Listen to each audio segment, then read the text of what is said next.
Welcome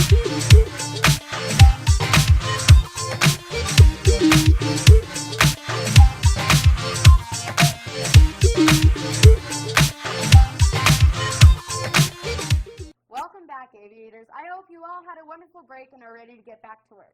Speaking of getting back to work, let's go to Clive with the school lottery.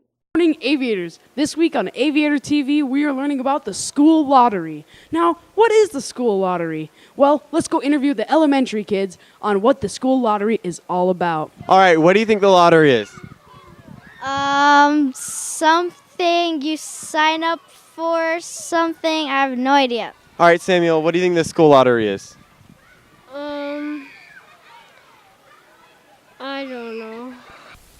Ooh, nice try, kindergartners. So close. Well, let's go interview Mrs. Schultz to see what the school lottery is really about. The school lottery, it's happening on April 17th. And if a student wants to come to school here, they apply for the lottery, and we have a drawing every year. Wow, we learned a lot about the school lottery today. Hopefully I'll see every single one of you next year.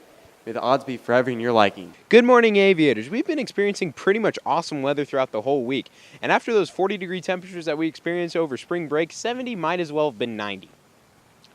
This weekend is going to be pretty much the same weather. Temperatures on Saturday and Sunday will be in the high 60s with night temperatures dropping into the low 40s.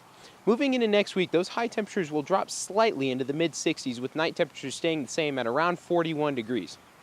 And although we're experiencing high temperatures in the 60s, Stanley's low on Sunday will be 22 degrees. And now we go to Bailey with our senior spotlight. Thanks, Mackenzie. This week's senior spotlight is described as being organized, sweet, driven, and very fun to be around. I'm planning on going to BSU to get a bachelor's in health science. And then after that, go to a school that has a PA program to become a physician assistant. I've learned from Compass over the years is to advocate for myself and to stand up and speak up when there's an issue or a problem. It just helped me in college to be able to make good grades. When I'm having an issue, I can go to a teacher or find someone to help me out. If you just laugh at your mistakes, laugh at your friends, just laugh at life, then you will find enjoyment. Great, Shannon. Let's go to break. I gotcha. You can count on me. 1, 2, 3, I'll be there. Oh, I know when I need it, I can count on you like 4, 3, 2. Remember when only Dad could save the day? Sorry. Auto emergency braking on the all-new Genesis from Hyundai.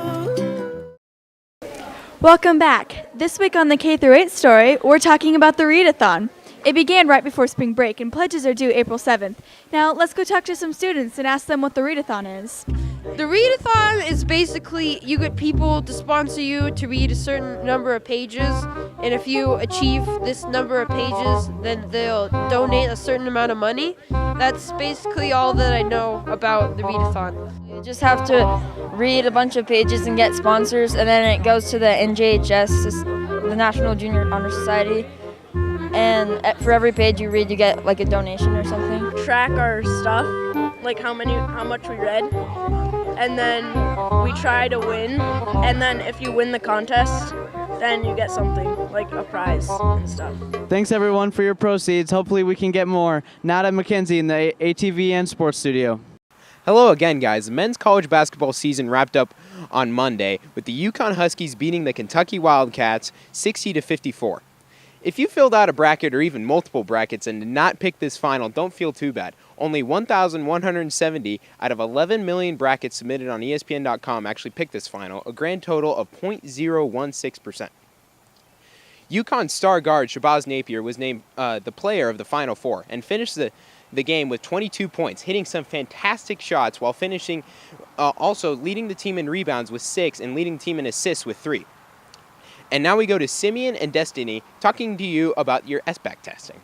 Thanks, Mackenzie. I know you're all used to ISAT testing, but this year COMS is trying something new called SBACs. Let's go talk to Ms. Cordero to find out more. The SBAC stands for the Smarter Balance Assessment Consortium, and that's the new testing state-mandated test that we're going to be taking. We took a mini pilot last year, and some thought it was difficult. It was not necessarily test questions themselves, but more along the lines of just the mechanics, understanding the new method of testing, because you're dealing with watching videos, you're moving parts, moving components and dragging and highlighting, so it's not just a simple yes or no or multiple choice, but in the long run I think it'll be very beneficial to students and teachers. Thanks, Mr. Cordero, for those wonderful words of wisdom.